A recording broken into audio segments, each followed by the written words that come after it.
cybersecurity and other things. But let's start with AI, because I think that is the hot topic. And I'll just start with Becky, because she's closer to me. And this is going to be an interactive session, so don't feel like you have to wait to the end to ask questions. If you want to ask a question, just politely raise your hand, and if you smile at the speaker may recognize you. So at 70 Faces Media, our AI focus, we're in the process of developing, like a lot of you, developing AI policies, developing plans for how to best use AI. It's, as Jim said, it's just constantly changing things. So I'm not coming to you with like, okay, here's what to do about AI, or here's how to integrate AI, because we're still figuring that out. I would say from my perspective, and just to remind you, I spent most of my time at 70 Faces on the audience development side. And so, kind of like Jordan, really focused for now on how AI is decimating our traffic, which I imagine is an issue for all of you. That's sort of where a lot of our AI energies are going now, is figuring out what's happening with AI, what used to get search traffic and no longer does, why that is, how we can adjust, what topics we can focus on to try to still capture search. I have a few just to sort of like put this all in perspective. I did want to show just a few. Sorry, where's my email? So, since most of you are in the news business, the good news about AI is that AI is having less of an impact on news than it is on other forms of information. So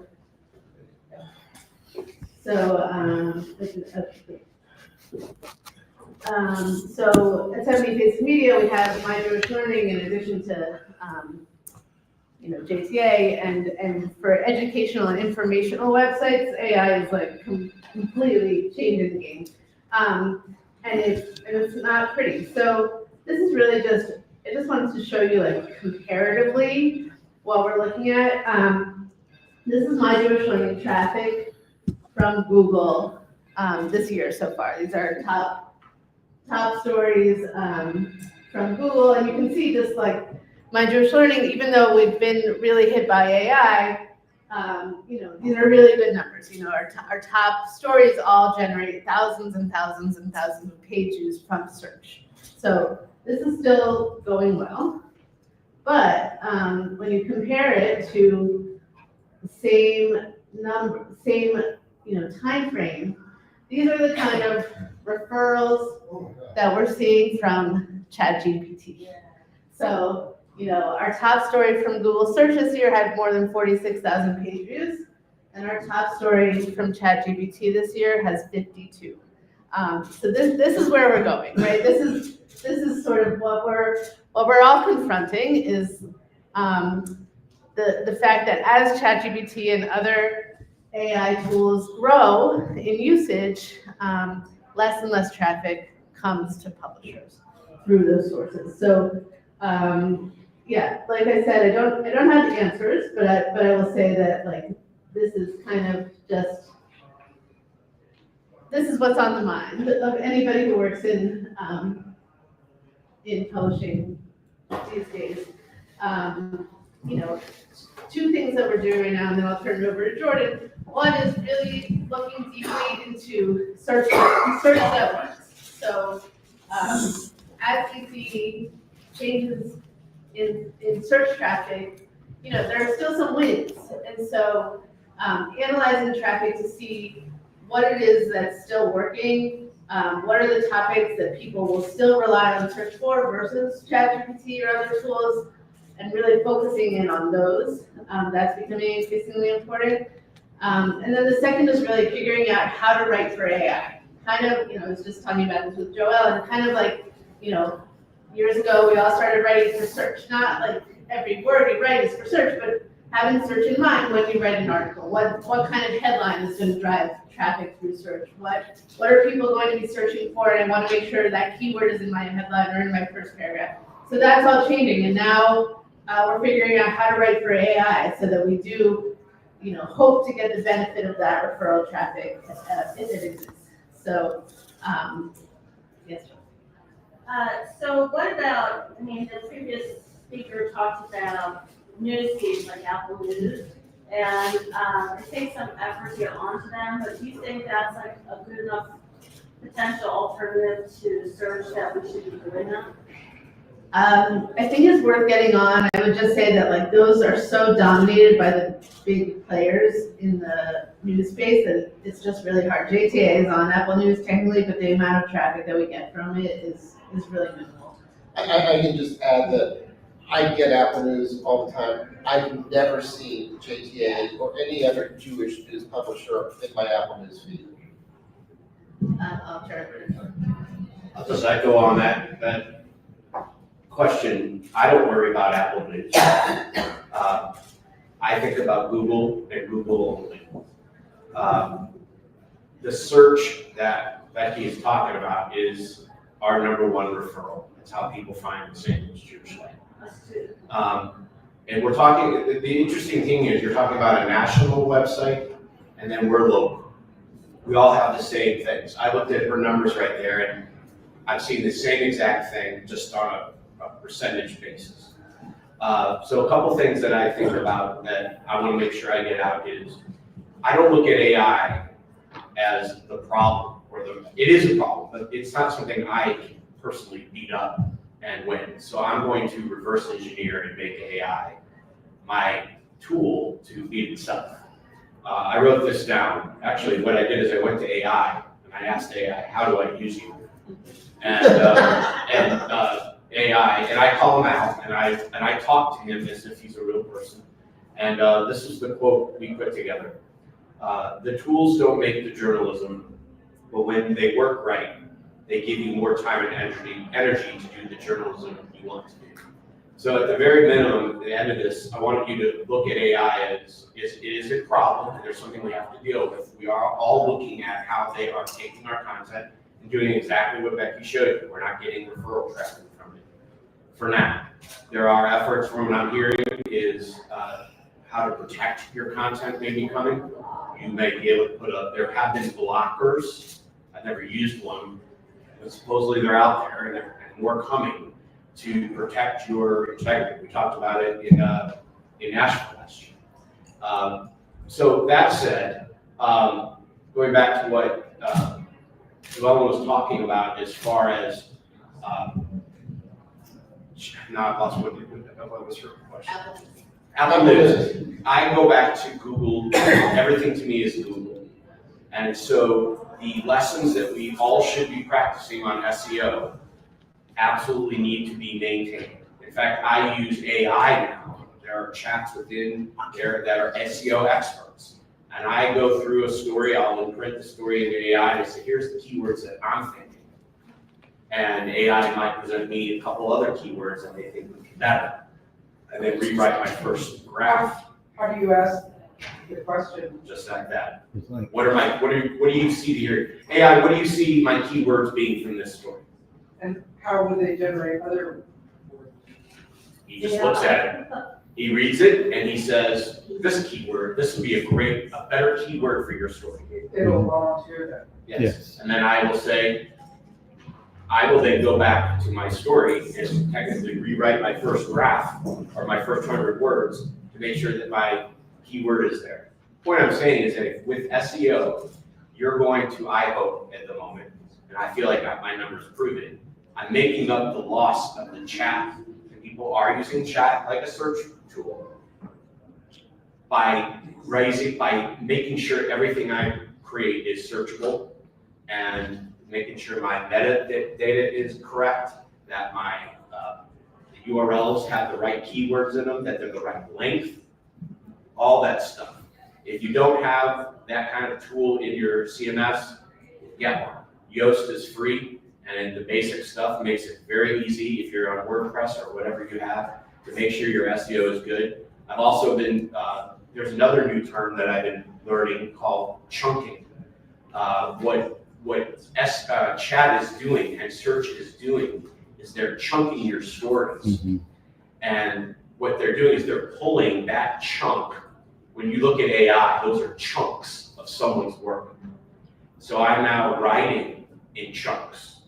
And I'm actually using subdividers because occasionally they will pull that in. And once in a while, you will be there because they're pulling your entire chunk. It's a new strategy. I just learned it last Friday.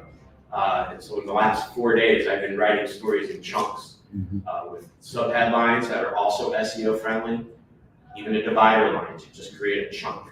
And in essence, the theory is that chat will pull your chunk. Sounds funny, but that's What's the benefit of that if it doesn't refer? the benefit is what Becky was showing you on the screen, that her JTA stuff is getting pulled right into chat. But they're not getting the credit, they're not getting the referral credit. That's what Jim was saying. In theory, this chunking theory is they're gonna pull your whole chunk and that little paper clip at the bottom is gonna go to you. I see. That's the theory. Because it's a chunk and not a few words. Right. That's just the new theory that I learned. Yeah, go ahead. I can talk all day. So I want to come back to the beginning of this. So for years, actually, let me just, before I say that, I just want to say that part of our conversation in planning for this was an article that the Wall Street Journal ran last week, where they said for the first time we've seen data on the effect of AI on referrals to news publishers' website. And they had data from the New York Times and the Washington Post of dramatic falls in traffic from search engine because of AI. So, I mean, so it's not just us. I mean, this is the New York Times and Washington Post. This is the Wall Street Journal. This is everybody who's taking a really big hit. So for years now, people have been, worrying and trying to outsmart Google's algorithm on search to make sure that they showed up on Google with links back. For years now, publishers have been complaining about social media, Facebook and Twitter, making sure that they were in those algorithms. But the thing about search and the thing about social media, Facebook and Twitter is at least you had a link back and somebody saw it and someone had a chance to click on the link and come back to your website. With AI, maybe if you rewrite everything with chunks, maybe you'll get that paperclip and maybe they'll click on it, maybe they won't, but a lot of times it's just hidden in the mass of the AI answer. And I think back to my friend Ami Eden, who's paying attention, who years ago told me at one of these conferences that the answer to all of this was to take control of driving traffic to your website by making your newsletter your primary product. The website was almost an afterthought, that the newsletter was the core of your business, because if you have people who sign up for your list and stay on your list, they will get your newsletter and a certain number of them will open it and click on it, and then the hell with AI. Jim, by now you should know, I had no idea I was just saying what Becky said. So maybe we can talk about newsletters in the context of AI. Now that I know who's like the Wizard of Oz, who's actually behind the curtain, talking to me. Yeah, so, what you said, Jim, if you kind of look at your website traffic as having three major channels in general, right? There's traffic that comes in through search, there's traffic that comes in through social, there's traffic that comes in through email. And there are others, you probably get some direct traffic, there's some referral traffic, but those are the three big ones, right? So the same thing that we're seeing happen with search is happening with social too. I'm sure everybody has seen this. If you have large social followings, if you have any social followings, what used to lead to a click to your website no longer does. Facebook no longer drives traffic. We heard, in the presentation from earlier about how Facebook groups are where it's at. That's where people are talking. It's not happening just from basic Facebook referrals. The social platforms their entire algorithm is geared toward keeping people on their apps or their sites. So Instagram, TikTok, All of those are all about just keeping the engagement where they already are, unless it's shopping. They do want you to shop. So those are, so both social and search are no longer reliable sources of traffic. So if you don't have those sources of traffic, where can you look? It's email, and email is like, the one experience that you can really own because you have an email address, right? On social, you don't know who's following, you don't know what else they're looking at, you don't know who they are. There's not a good way to get data about them except for like the very basics, like their age, their gender, their location. With email, you can connect with them, you can market to them in different ways, you can assess what they're reading on your site. There's just a lot more that you can do. So that is why at 70 Face Media, we've really doubled down on email and made it our focus. And I'll show you just a couple of examples, and then Jordan does awesome work with email, so I want him to talk. But you all see the JTA daily briefing, so I don't need to talk about that. I wanted to show you a few examples of kind of different styles of engagement around the news via email. So this is a new email product that we just launched last week. It's actually Feller branded, but it's called Calmish. And the idea is that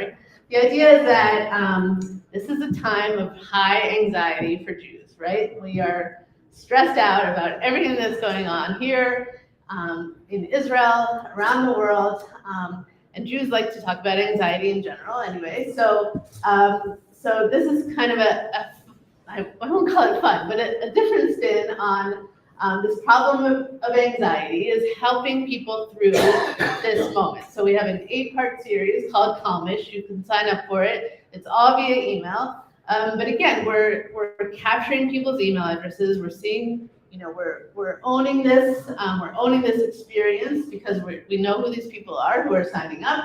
And we're giving them content they want that is news related, but it's not just a daily digest of here are the headlines that are happening today. So I'll just scroll down. So I think this is the first email in the series. It's written by a social worker. So again, we hired a freelancer to write this. We don't have anybody on staff who's got a degree in helping people through anxiety, but she does, Carla Melberg.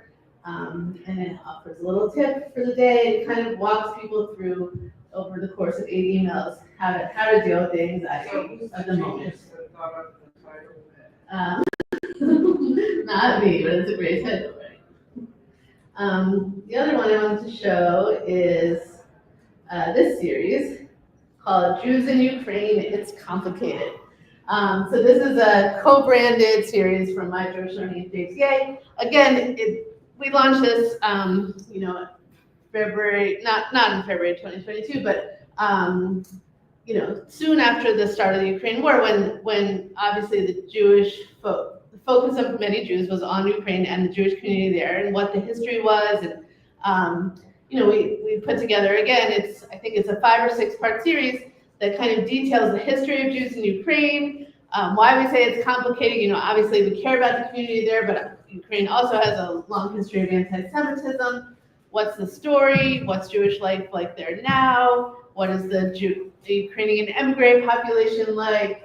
All these things. And so it's a spin on the news, presented via email that really engages people, keeps them coming back. It's, they're getting repeated emails. We get their email address. We know they're interested in Ukraine, which leads me to believe they're interested in international topics. They're interested in Jewish culture. We can market other things to them. So just another spin on how we do email and why email is so valuable, because we could do something like this on social media where we had a short segment about the Jews in Ukraine, but then that's it. There's no follow-up, there's no next step. Here with email, there's a next step, and there's always more room for more next steps. So that's why I like it. Is there a way to put my computer up to that? Yeah, I think so. I think it'll work. Yeah. Don't you feel like email is also going way next or a little bit, I get so much email, And now they go and like categorize it, and it does 4 or 5 categories, like you never really figure out where the emails are. It's just like emails are too. Email is really hard. I don't think it's going the way of the dinosaur. I think it's only growing. I mean, you see things like, you know, platforms like Substack exploding. I guess, you know, it's more individual, so it's, you have to make choices about what you're actually gonna read. You know, whereas we really like plateaued, at least at 70 Paces, we've plateaued on social media, we've gone down in search, email just continues to grow. But Rebecca, if I can, I'm seeing lots of spam, AI generated spam, that is now just proportionally ridiculously high with emails. So we need to kind of figure out ways to filter out the good from the bad there, the wheat from the chaff, so to speak. I would tell you that I'm never more in love with emails than I am right now. I see email going nowhere. Becky pointed out that JTA's top 3 referrals are email, search, and social. I don't even look at social anymore. Social, because we don't have the social reach that a national platform might have. So I don't consider social even in my top 4 anymore. I have more direct traffic, people coming straight to stljewishlight.org than are coming from Facebook. In fact, I've started Facebooking what I've seen people doing, where I just make a picture post and tell people the full stories in the comment. If I get a couple of clicks from that, that's just bonus for me. But I don't look at social that way. But what I am seeing is that email continues to be hold on one second.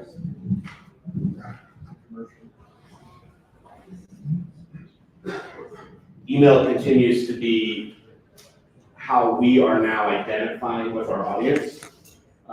People are now talking about this thing, and they come up to us and they tell people, we get emails each day, what I call it for my affinity file. People say they just love waking up with us. Consistency, as Jim and I discussed last year, is the whole point of email. Success, consistency. This thing is out every morning at 6 a.m. Central Time. This is actually for tomorrow. Within the last 3 or 4 months, we've added what I call more voice, and this is my voice. You don't have to have a voice, but it's always good to have a voice. This is telling everyone in St. Louis, because I've been telling people that I'm in Pittsburgh. Yesterday, at the bottom of my newsletter, which is just a simple picture that I put here, was a picture of me with a pastrami sandwich with French fries. Because that's what people eat here. So tomorrow morning, I'll tell people that no pastrami and fries today. And I'm hoping for a good night at the Rock Hours. But we have bagels, whiskey, and a rabbi on the move. And then what we do here, and this isn't here, but I will put hot links here, and all go to the top 3 stories. And then a little thing I do at the bottom, I used to do my Bubby's Yiddish every week, and then I kind of retired her. But I have brought back my Bubby's forecast, so I give people a little weather. They seem to like that. And then basically it's the stories.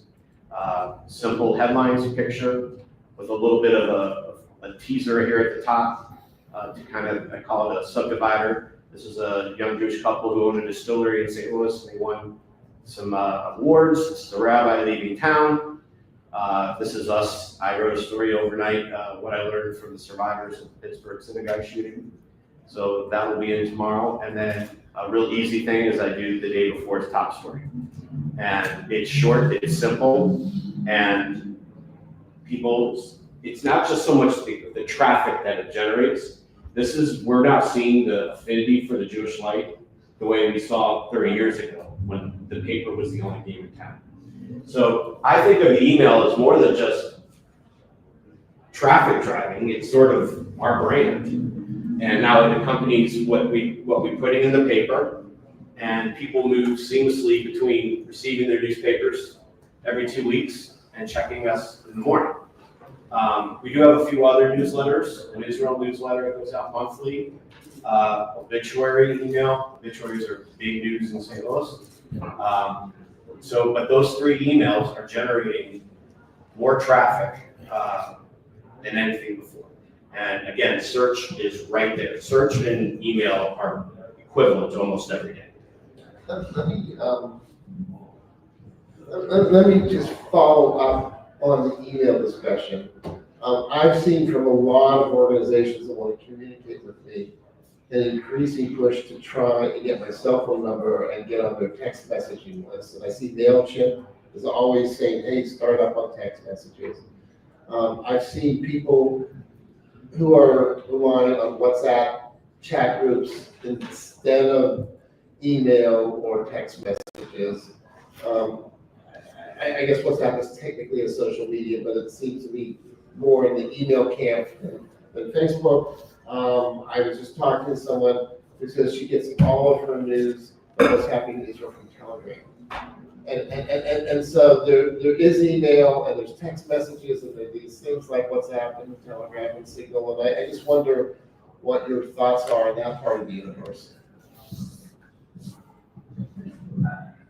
I always answer this question. I get asked this all the time. And the answer is simply this: you have to be where your audience is. When I was in television, I was the digital guy at a television station trying to tell television people that they need to be on looking at digital. And this was back in the day when we weren't allowed to put a story online until it actually aired on television, because the thought was if they see it online, they're not going to watch television. That never proved true. And so digital first was the thinking that we all needed to do. And now today, I don't even think anybody says that anymore, because it is the first line of thinking. You have to be where your audience is. My audience isn't on Telegram. My audience is on email. My audience is on Facebook. My audience is on their phone, which is why I am looking at how to do push alerts without an app. I don't have an app. I don't think we need an app. But the data we saw earlier about where people are getting their news, she did say news apps are popular, and I used to run 2 of them, and they were the way people got traffic. So there are new mechanisms to get your cell phone and to push out. The thing about push alerts and Jewish news to me is there really isn't any breaking Jewish news unless we're talking about a war or Israel. Locally, there's no breaking Jewish news. And annoying your customer by putting a push alert in front of them when there isn't a reason to is the last thing you want to do. Yeah. So we have push alerts on our website, and people can sign up for them. And we have about 300 people who signed up for them, and they're like, I don't know why they signed up for them. I would never do that, but you just don't know. And it only costs us like $10 a month or something, so we're like, whatever. Like, It's very easy. We did try Subtext, which is a texting app where you own the text. You own the phone numbers. It's just like a MailChimp or something. It's a very good product, but we were premature in using it. We didn't have enough phone numbers, and we were doing it because the younger kids like using texting, but like it was a cart before the horse. Like what I realized is first we have to get the young kids, then we can give them a text app if they want it. So now I'm working on getting the younger kids, and by that I mean I'm sorry if I'm dissing anyone here, but I mean anyone under 32, and once I can get those people, then I'll see if they want it, and I'll try to text you. I'm just going to circle this back to AI real quick, but one way to use AI to answer the question that I presented by knowing where your audience is to use AI's really phenomenal data analysis capability. Ever since 2016, when I was in my previous job, I've been doing a daily report over what my audience is doing on that day.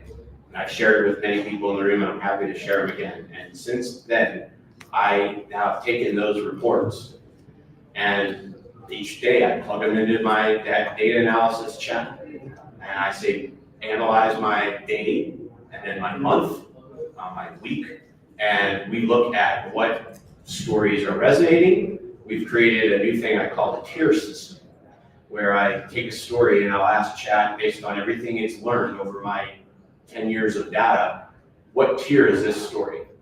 And it's usually right on, and that's how I plan my story presentation in the morning light by how many tiers, where's my tier 1 story going to go this week, tier 2, etc. Use AI to help you make the right decisions. It's not your enemy if you use it right. And so I'll put a story in, and I'll then write. Sometimes I ask if this story will resonate with my audience before I even write it. And usually it does, and we'll go forward. Sometimes I will find out a story that just isn't going to work. Book authors, I can type in anything about a book author, try to make it as interesting as I can. And my audience, through data, has proven, and AI now remembers, that unless you can come up with a really compelling reason to write about a book author that's not coming to St. Louis, don't waste your time. So another way to use AI is to find out who your audience is. But you have to be studying your audience. You have to be looking at your Google Analytics every day. You have to figure out where your audience is coming from. What Becky showed you was how people found her. That's amazing stuff to have where they came from. And usually on a daily basis, you'll see it's either search, email, direct, or social. And those will be the main ones. There's another couple other out there to think about. If you SEO, there are sites like Apple News, what's called Newsbreak. I brought them up last year. Newsbreak just skims you somehow, finds what Google likes, and then they send a push alert out to their audience. In St. Louis's case, if they signed up for St. Louis News, they will get a Jewish Light story, and I'll see it. It's pretty remarkable. I'll just add one thing to what Jordan and also Joanne said. Sorry, Joellen. And that is that I would just add one word to Jordan's comment about like the audience for the St. Louis Jewish Light isn't on these platforms, isn't on Telegram, isn't on WhatsApp. I would just add the word yet.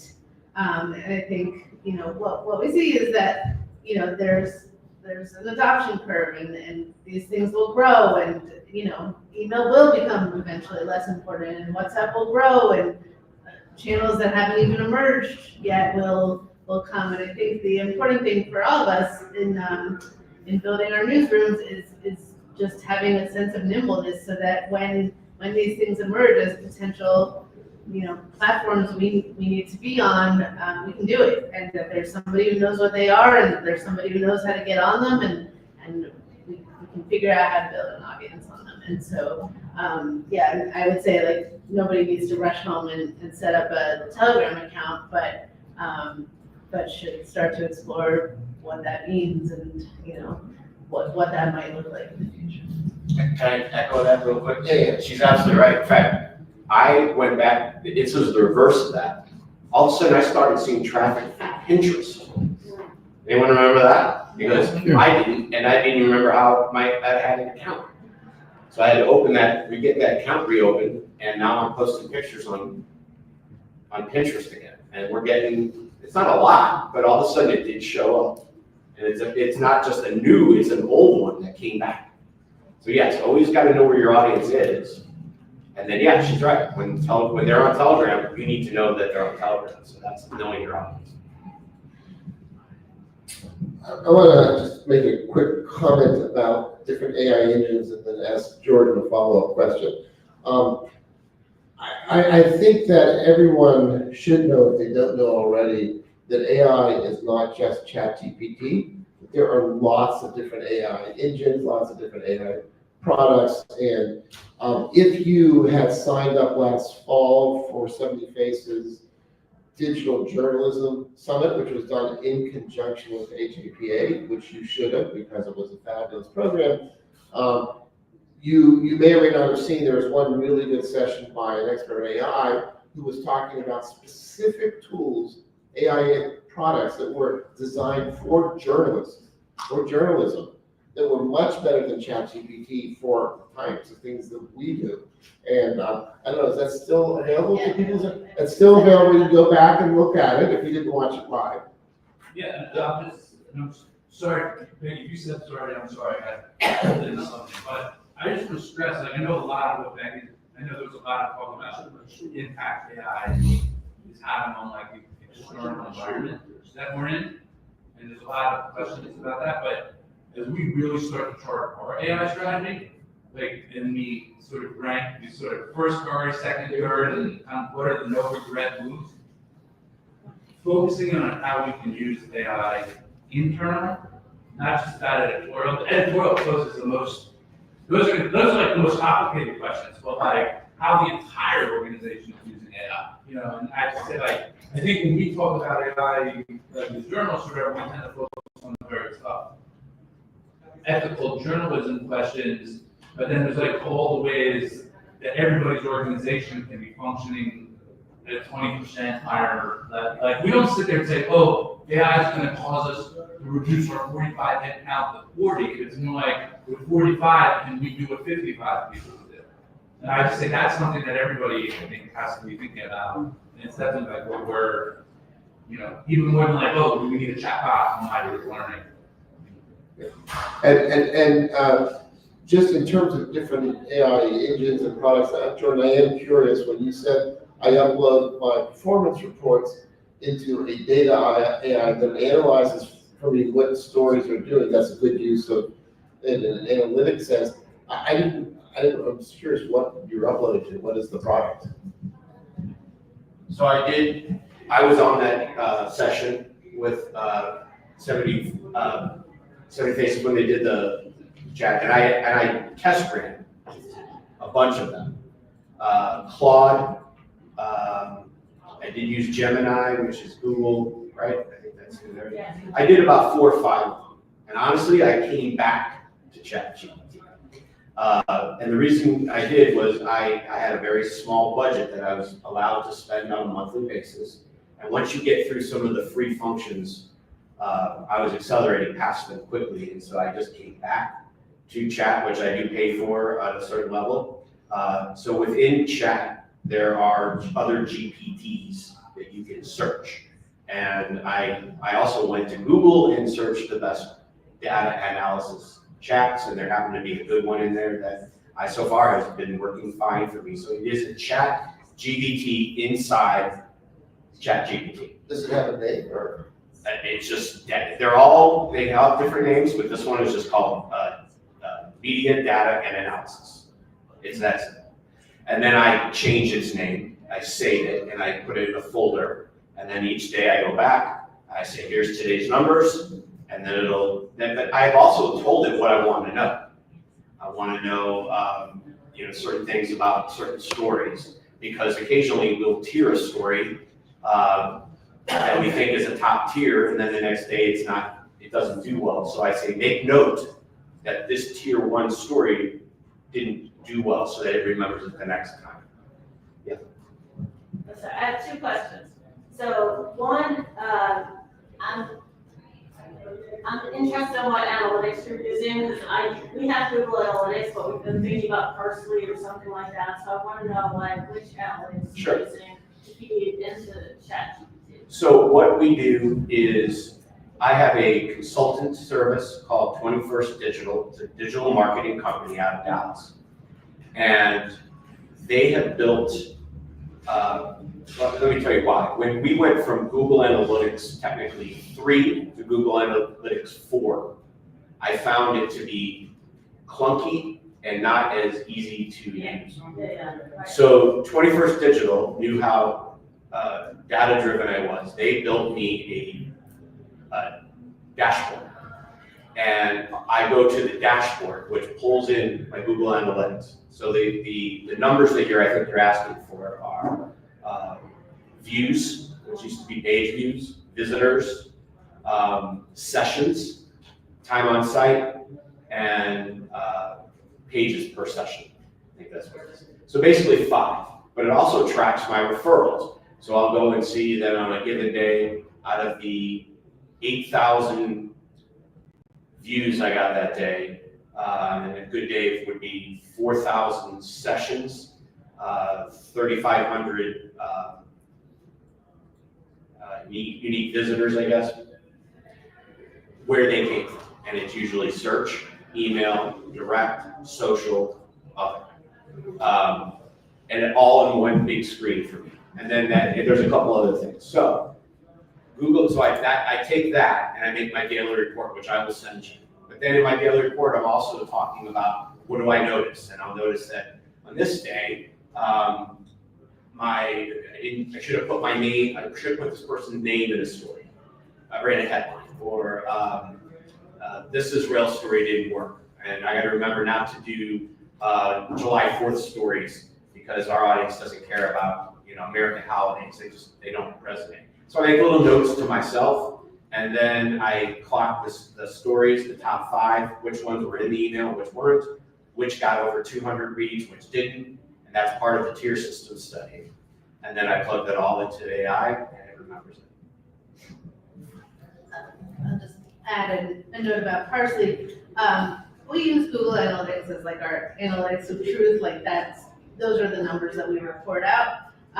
Parsley has been worth investing in. I think Parsley is expensive, so Google Analytics is free. That's the beauty of it. Parsley, the editors and writers like it. Like it's a really nice and much easier tool for anyone to be able to see how things are trending, how a certain story is doing each day. Should we try to elevate a certain story if it's doing well on its own? So I think if you have a team that will engage with it like that, Parsley is great. I would say for either one, Parsley or Google Analytics, one thing I haven't gotten as advanced as Jordan, but one thing I've done is just download a report of okay, I want my top 50 stories in April. Download a report, upload that to ChatGPT, and use it for idea generation, right? Here are my top 50 stories. What topics should I cover? What resonates? What has done the best? Letting the tool analyze that for you, just to give ideas for fresh content. Yeah, and then my follow-up, it's really helpful. My follow-up question was, one of the reasons my business side staff doesn't want to use AI is especially, I'm not so worried, I'm a little bit worried about analytics data, but I'm more worried about development data, because they don't want our development data fed into the AI engine. They want to keep the confidentiality of the development data, like how much people are given. And I'm wondering, I think that there's versions that you can pay for that allow you to, that don't feed the data in, but I'm wondering if you're using those versions or if you're not worried about that stuff. Yeah, I started, my own personal, I paid for ChatGPT just because I didn't want my data to be accessible anywhere. So, yeah, my understanding, I don't know how true this is my understanding is that for paid accounts, your data is more protected. Agreed. Same. But I will add, Joel, for development purposes, we are working on language specifically noting to donors that we have an AI policy and that their information will not be shared with AI. We don't have the exact language yet, but it is important to let donors know what they're going to do with their information. That's kind of even beyond your typical privacy policy. Yeah. I was just gonna say that I have 3 tools that I learned about recently that I thought might be helpful. So the first one is, it's actually not a tool, it's a person, and I think I got his name through the AJPA, Jeremy Kaplan, and his Wonder Tools, which sounds like a children's book now that I'm saying it like that. But he's been testing a lot of the AI products as they come out and try and identify uses for them, and he does regular conversations online. I found them very interesting. As I'm working at Shalhevet at high school in Los Angeles, I had tried Gemini on my own and found it completely useless, just the free version. And I had talked to some of my colleagues, and they pointed me toward our educators version that we had created for us. and that's been a lot more helpful because it's more targeted and it's really a lot more helpful. So sometimes, and I don't know if educational versions are available to those of you who operate as nonprofits. And the third thing is from the Columbia Scholastic Press Association conference that I went to in March, where Amy Reinhardt from the AP talked about her experience. She runs AI for the AP, and got there because of a grant that she got from the Knight Foundation about generative AI. And so she's written a lot of really interesting things about it, and she cited a bunch of ways to use AI in newsrooms that the ways that don't involve infringing on creative process and original content. So there's a lot coming up, and I'm grateful for all of this because it all feeds into the non-artificial intelligence that I have in my head. And so anyway, I just wanted to offer those. I asked AI before we started this session, how much time should we spend on AI, and it said about this amount of time. But before we change topics, did you want to show those videos? Were they relevant to this, or that's something else? Social, okay.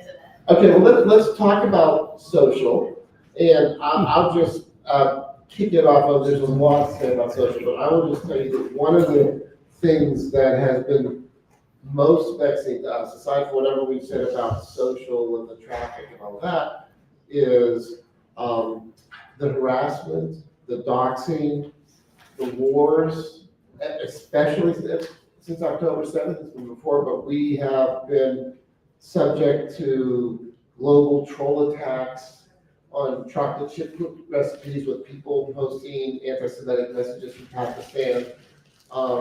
Our editorial staff have been called out and harassed with their faces put on wanted posters and with people wishing them painful death and torture. And so any help or guidance or experience any of you has is certainly would be welcomed by us and maybe by other people in the room. No secret recipe, honestly. We had an incident within the last month where we had an employee who was attacked.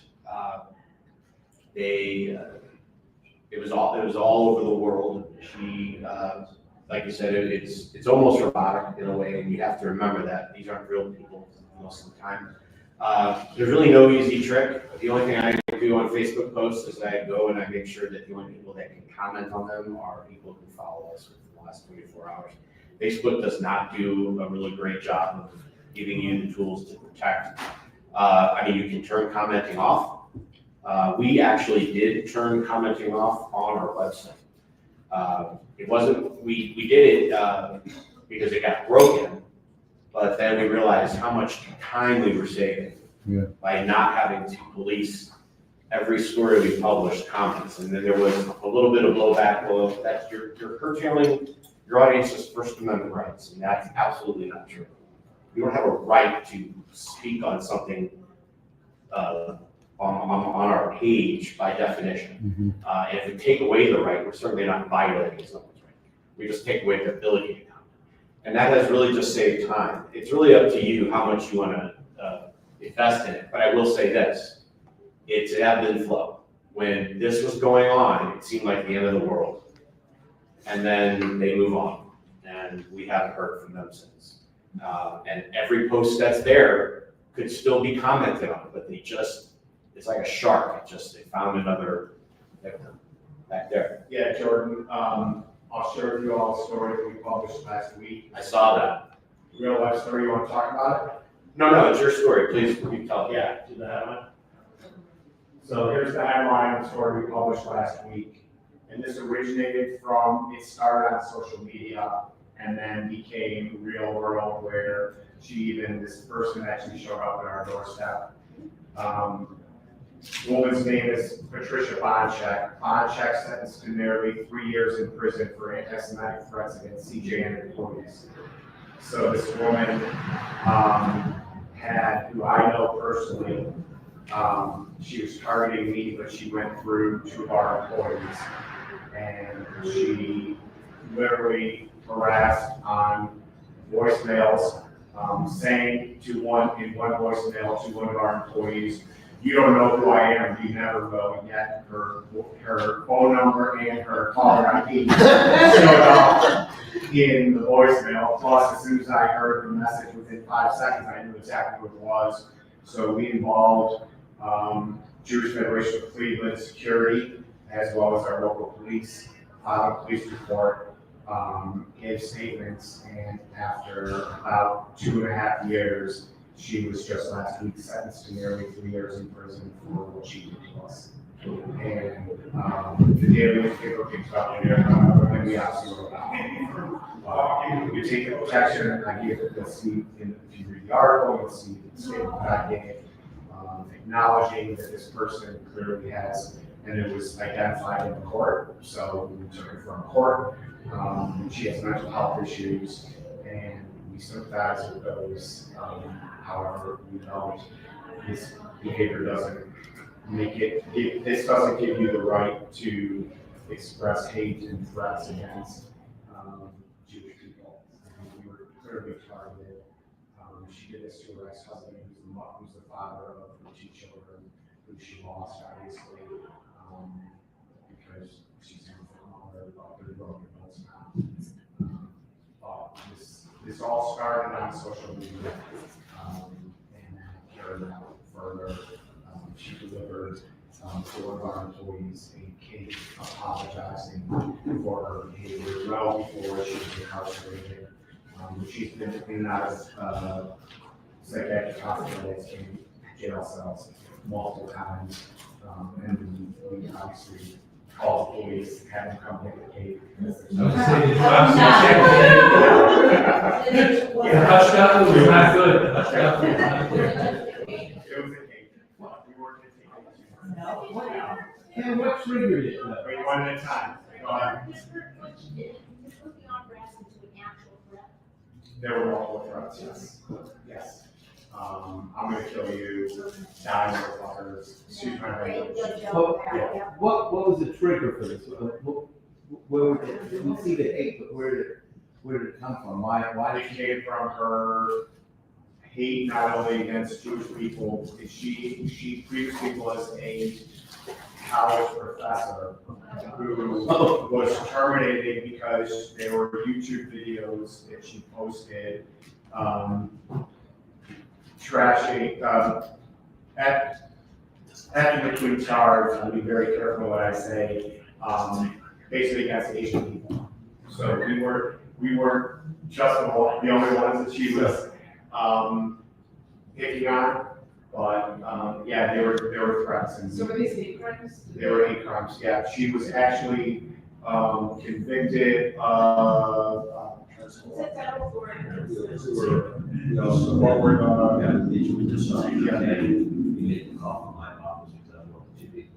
She threatened him on the phone. I wasn't calling you out loud.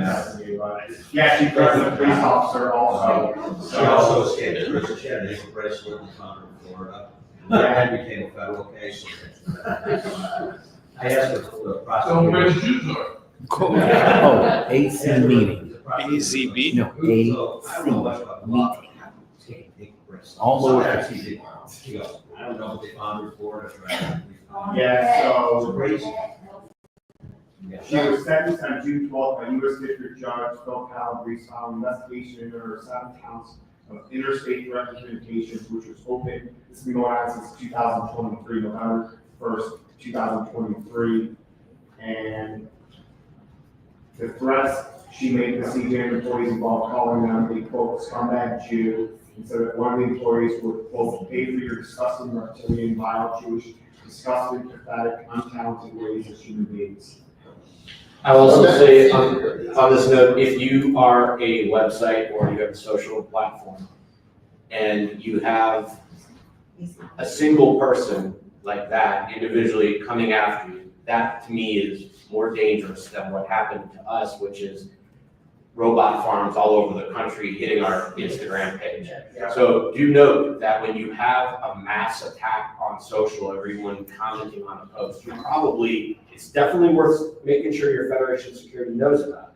But they're probably all over the world and they're robots. But that, when you have a singular person and you can identify that person, and I've learned this in the security things I've attended, that's when you want to make sure that you are getting the police, the FBI, whoever you need to. But by all means, make sure you always reach out to your security apparatus, whatever you have.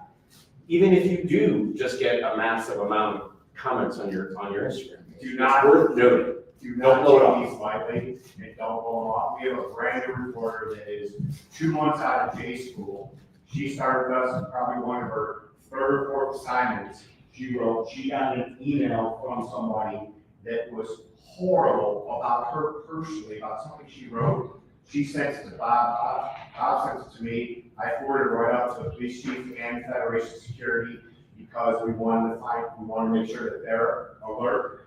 We take every single one of these we get, whether we think it's enough or not. Whether it's a voicemail, it's on our social media pages, it's in an email. We forward out to the authorities and if anything, it shows that our employees, we take their safety very, very seriously. You know, we didn't have a person who actually physically threatened our folks, but we had someone who was stalking or threatening to dox one of our guys and that sort of thing. One of the things we did, we were really lucky, we moved offices, and when we moved offices, we hid our address. Yep. So we don't publish the office address, it's a PO box. We don't let anyone know our office address unless they have to come. I also make sure to tell our employees to not put any identifying information in their personal Facebook and social posts. I'm like, don't show pictures of your house, don't show, because you have to do that, you're a public person. If you're a reporter, you're a public person, and they have to really protect themselves. There's a whole, hygiene around that. We published an article 2 weeks ago, unrelated. 4 teenage boys were standing outside on the sidewalk of a public street, targeting a predominantly Jewish neighborhood. Those that know Northeast Ohio know Beechwood, Ohio is the most prominent Jewish neighborhood in all of Ohio.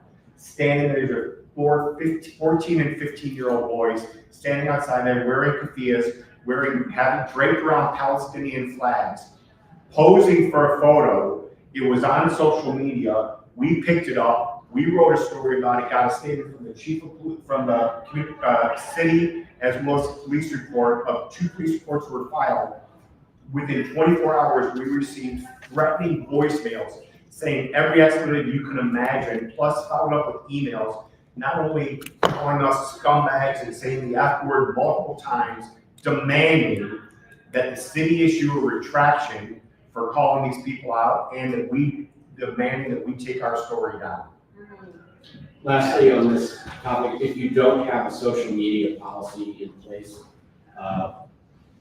send me a note and I'll send you a generic version of ours. I wrote this 15 years ago with Tegna, and it's vetted by lawyers, and certainly haven't vetted. But the point of the social media policy with your employees is that as journalists, it basically holds them accountable for the things that they do post. What was the reason our person got in trouble was because she on social media was saying things she did not hide the fact that she was working for the Jewish life.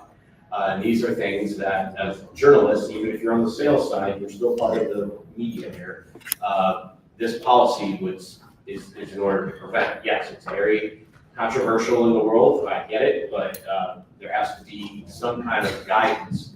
And in essence, I'm not allowed to go and post an anti-Biden or an anti-Trump or even a pro-Biden, pro-Trump post. I have to keep my political leanings or my feelings. Even as a Jewish journalist, I watch what I post in regards to the war. I don't think anyone would think that I'm one way or the other, but I just keep that stuff under the hood. I would just say that through our local Pittsburgh Media Partnership, we had a training about a month ago on cybersecurity. They were saying many of the same things, is not to give any public information so that people could easily find you. And they also suggested, and I forget what she said, but she said it wasn't very expensive, there's some tool called Delete Me that will search for your traces on the web and let you delete things that you think should not be publicly available. Delete Me. Now, to lighten up the mood, do you want to show your videos? I just teed them up. Great, so, I wanted to just talk a little bit about the more pleasant side of social media. We talked about how social media is no longer like a driver of traffic, right? We can't rely on social to drive people to our websites, but we can rely on it still to build engagement and build community and build brand awareness. All of those things can still happen on social. So I just wanted to share a little bit of how the New York Jewish Week is doing that. Is it a link? Yeah.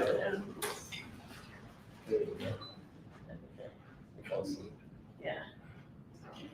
So, It's a little slow. So New York Jewish Week, 70 Faces Media took over the New York Jewish Week, January 2021. And when we acquired it, it had about 4,000 Instagram followers. And here we go. Now we have a lot more, so this is really fun. Let me just start. You got it? Okay. No, we have no sound. Oh, you get the idea. You didn't sound. I don't know what happened. Doesn't sound.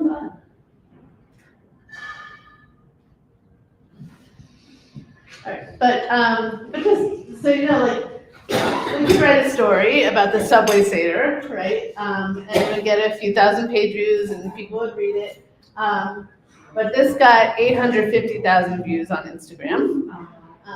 And, you know, thousands of likes, thousands of comments, and just does a lot in a way that just a story can't, to really set a mood, give you an idea of what happened, and also just build our Instagram following and get more people to follow what we do.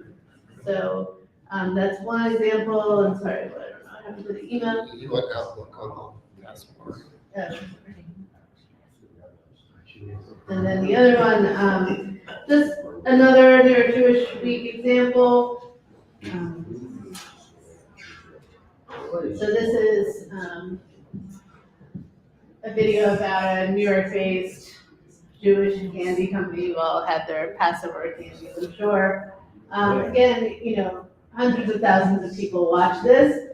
And again, you know, it could be a story, but instead it's a video that really builds engagement and community around topics that we're already covering. So, yeah, social media has all these problems, and obviously harassment and threats are a huge problem, but there are still many good things about social, and we're trying to capture those.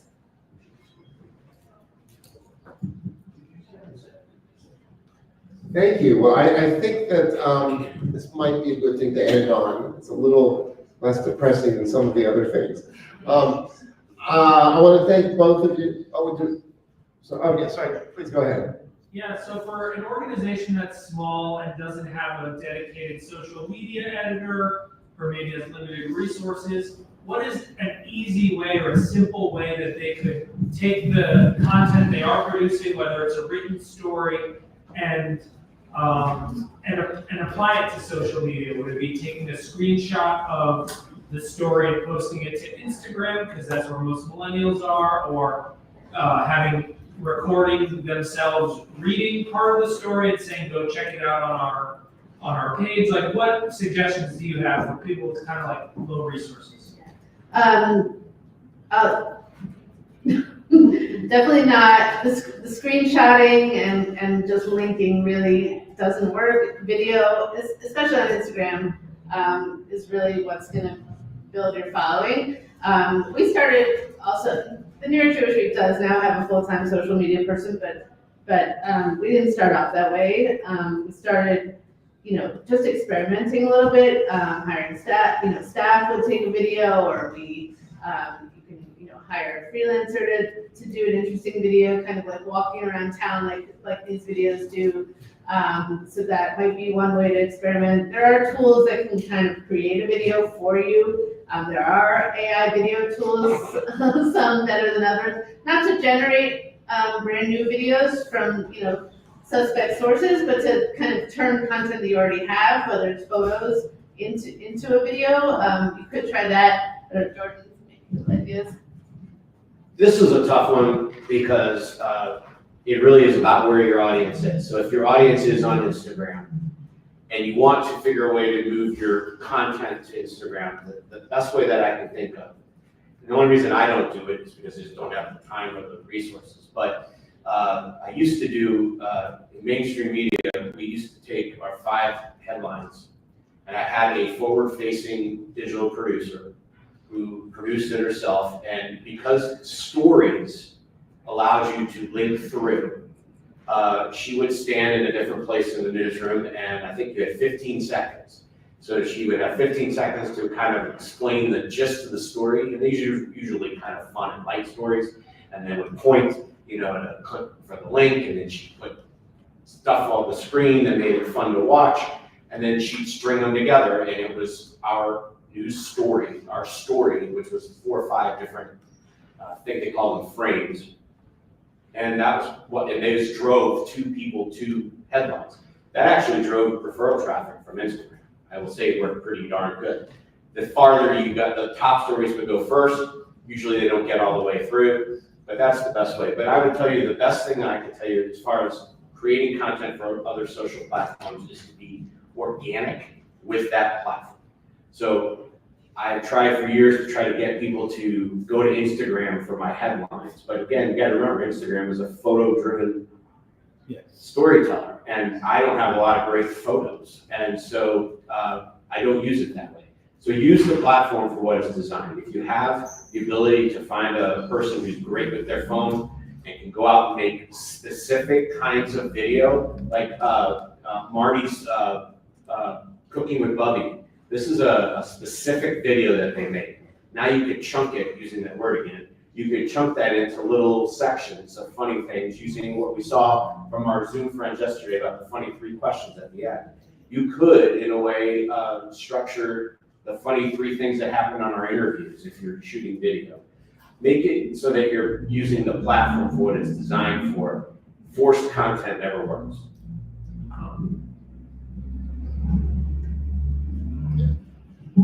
And just one quick follow-up question on that, and that is that when you go into Facebook for your page, or you go into the business suite app, they give you the opportunity to simultaneously post something on both Facebook and Instagram, but it always made me think that that's probably not ideal because you're not customizing it for each platform. I'll do that for ads if I'm running an ad for something and I've created the right sizes for each of those platforms, but otherwise, yeah, posting individually to the different platforms. I'll just echo that. I've used all the tools that you can have. I've used other websites that were supposed to cross-platform post for you. It's more trouble than it's worth because sometimes you're putting up a broken link that doesn't work on Instagram that was supposed to be for Facebook. If you're going to go to the trouble of posting on multiple platforms, just go and post it. So if you have a little video, which platform would you put it on? How long is the video? 30 seconds or 15 seconds? How is it shot? Is it vertical or horizontal? Horizontal. Don't post it. Don't post it. You put it on YouTube. Yeah. Vertical. So vertical. Vertical video for Instagram or TikTok. I mean, What about Facebook? I mean, YouTube. You YouTube. put horizontal. Yeah, you could do horizontal, although YouTube Shorts would be vertical. So what's your Short term plan goal. for TikTok or Instagram? I don't have TikTok, so I couldn't tell you about it. They're short, like under a minute. Well, I want to thank our panelists. This has been a great session. And I just have one final question. Tonight are the Rock Hours. What's our hashtag? Nobody uses hashtags anymore. No one uses that. There you go. Hashtags are dead. Ask them to be people interested in one All right, I want to thank you all. We are ending on time to give you your break before the Rock Hours. 6:30 next door. Thank you very much. Bye.